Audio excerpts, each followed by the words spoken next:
Hello, it's Sarah from Hardcover Hearts, and I'm here with my week of reading wrap-up. This is where I talk about the books that I read, the books I'm currently reading, and what's potentially on tap for next week based on my mood. So I had a fairly good week, not as monumentous as last week. Last week was exceptional, but read a few good books at a good clip, and I can't wait to tell you about them. So let's jump right in. So the first thing that I completed was Flea's autobiography, his memoir of his childhood, up through to when he starts the Red Hot Chili Peppers with Anthony Kiedis. And the book is called Acid for the Children. Now, I did this in audio, and I think that's the best way to do it.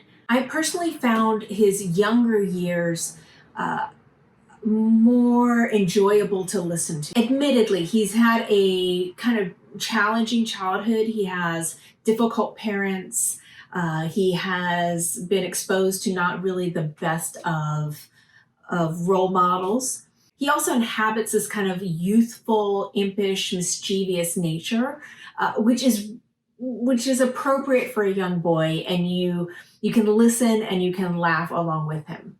He talks very lovingly with deep, deep passion about books and what books meant to him and his love of reading and his friendships that he made when he was reading, which I think is just remarkable. But that shtick starts to get old as he gets older. And what is good-natured and fun and naughty, shall we say, when he's younger becomes a little bit harder to swallow as he gets older and should start to know better. So I think though fundamentally it's a really good read. It's a really great read if you are a fan of the Red Hot Chili Peppers. His voice is very authentic, and you can tell that he cares deeply about things, but sometimes doesn't really reflect it in the way that he should, and he's cognizant of that, and you could tell that weighs on him. The desire to be good versus this desire to act impulsively. So I think it was an interesting read. I don't know how interesting it would be for people who are not curious about him, about his backstory, have a familiarity with the Red Hot Chili Peppers and all of that. And as I mentioned, I'm not a fan of the Red Hot Chili Peppers, though I obviously know their catalog. So while I don't think I'll read any more, if he comes out with another installment of his memoir, this was interesting, and I did enjoy it, so I gave it 3 stars. So next up, I finished The Mitford Scandal by Jessica Fellows. This is number 3 in this Mitford murder series. I enjoy the hell out of these books. If you've followed me, you know how much I absolutely am fascinated with the Mitford family. So to use the Mitfords as a foil to kind of sit inside and observe. Our main character is Louisa, and she was hired by the Mitfords as a nanny, and her role is kind of evolving and changing as the girls are growing up. In this one, she's being asked to kind of chaperone Diana as she starts coming out, and she starts spending time with Brian Guinness of the Guinness Brewing Company fortune. She ends up marrying Brian Guinness, as is true in real life. And our main character, Louisa, her role changes, and she starts to become more of a lady's maid to Diana, because Diana trusts her, because they grew up together. But one of the things I loved about this book was sitting on the inside of the Guinness household as Louisa realizes that she doesn't really like who Diana is becoming. And it's because Diana is becoming entranced with fascism. And she has met Walter Mosley, who she will eventually, not a spoiler, this happened in real life, she will leave Brian Guinness for Mosley. And Mosley is the head of the fascist party in Britain and just a really horrible person. Dictator, cruel, violent, horrible man, and she is enthralled with him. And it really speaks to something that Diana really really craves. Brian is very nice and gentle and kind, and she wants something a little sharper and more magnetic. But what she wants is someone who steals the spotlight and someone who's bold and strong. And she thinks she has found it in Walter Mosley. Now, there are a few different murders that happen in the set of people that they spend time with. It all comes together. This was incredibly fun. Now, Jessica Fellowes is Julian Fellowes' niece, and he is of Downton Abbey fame. And I think she's written a few of the episodes or was part of the writers' stable for Downton Abbey. And so she writes with an episodic type of view, and it's very visual. So these are just breezes and wonderful to read. And if you're like me and you have any interest in the Mitfords, these are really fun books. So I highly recommend it. I think I gave it a 4, which is a really high praise for a mystery series for me. And then, my, did I read an amazing book. So this is The Shuttle by Frances Hodgson Burnett. And let me show you. This is my Persephone edition. Look at the inside. Oh, so stunning, right? This was just released in 2017 by Persephone. And this was, I think, maybe a perfect book for me. I gave it 5 stars. I'm just going to tell you straight out how much I loved this book. In this book, we have 2 main characters. They are rich heiresses, New York City heiresses of a fortune. And we've got Rosie and we've got Betty. Rosie is the older one, and she's a little lightheaded and just bubbly and effervescent and beautiful, innocent. She's naive. She's just good-hearted, just kind of simple. She falls for a visiting lord from England who really is coming to find himself a rich heiress wife, because he heard that that's kind of what's in vogue right now, and he has bills to pay. Because of his debauched lifestyle, he has debts he cannot pay, and he needs money, and he snagged Rosie. But Betty, even though Betty was 10 years younger than Rosie, she saw him for what he was. So even at 9 years of age, she saw him and begged Rosie not to marry him. Rosie does marry him and sets off on the Shuttle, which is the ocean liner that shuttles between the UK and the United States via New York City. We follow Rosie as she arrives in London and is completely surprised and shocked at the change in her husband. And this is a really early look at domestic violence, and specifically the psychological terror that comes with domestic violence, the isolation, the gaslighting, all of these games that are played.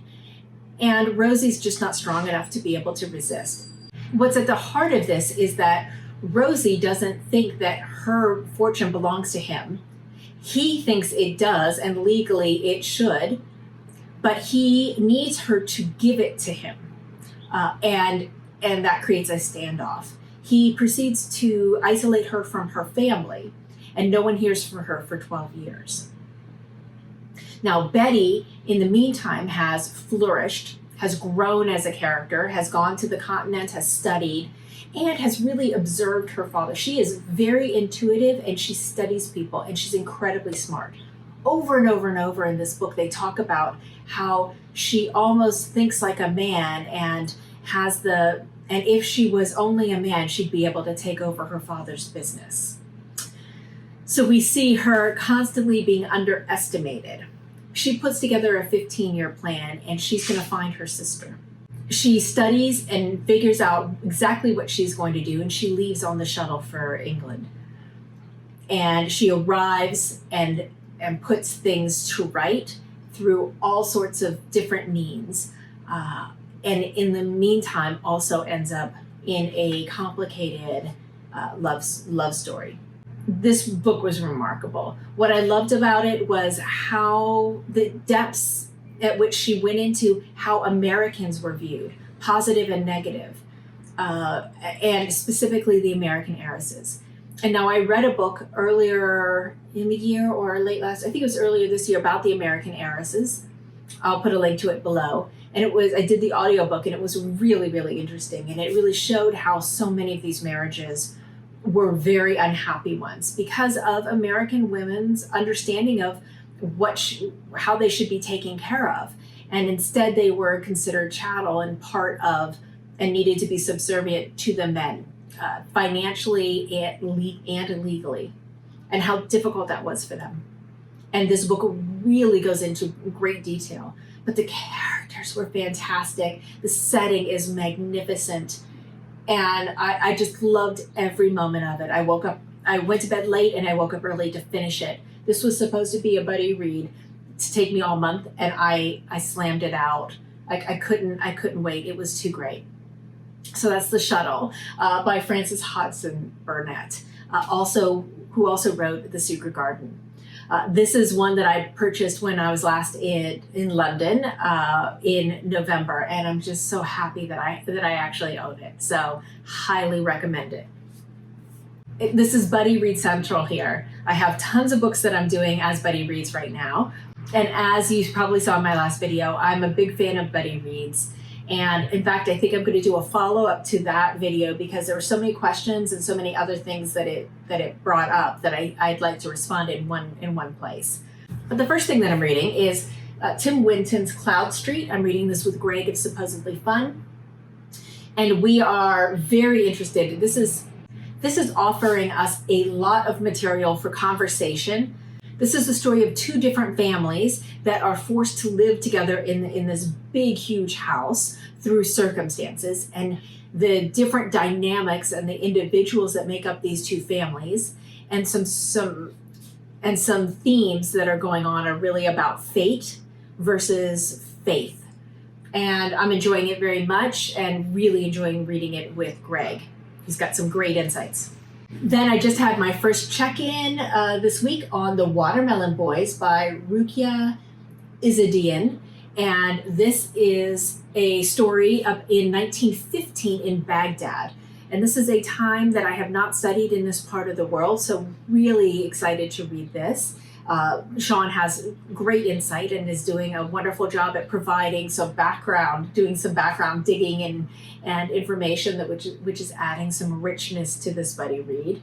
It's a debut, and he and I both acknowledge that there are parts that feel it, but interested in seeing how the story weaves together two narratives, one from Wales and the other in Baghdad.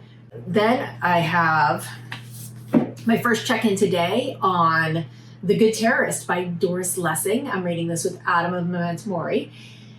And yeah, I'll hold off my thoughts, but I'll be sharing those with him later. So I'm about a fourth of the way through. This weekend on Sunday, I have my first check-in with the group read of The Female Quixote by Charlotte Lennox. This is also titled The Adventures of Arrabella. So really looking forward to reading this as my third of the 18th century women novelists project. And I'm listening to an audiobook. I wanted something so completely different, and this is Planetfall #1 by Emma Newman. Now, I know a lot of people who rave about this, specifically Elizabeth at Bookish North.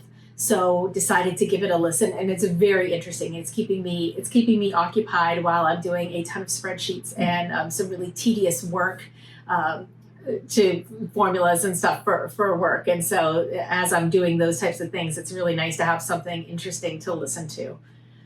And then from a mood reading perspective, I could go anywhere, but this one keeps calling me. So I think it's time for me to start The Redemption of Alexander Seaton by S.G. MacLean.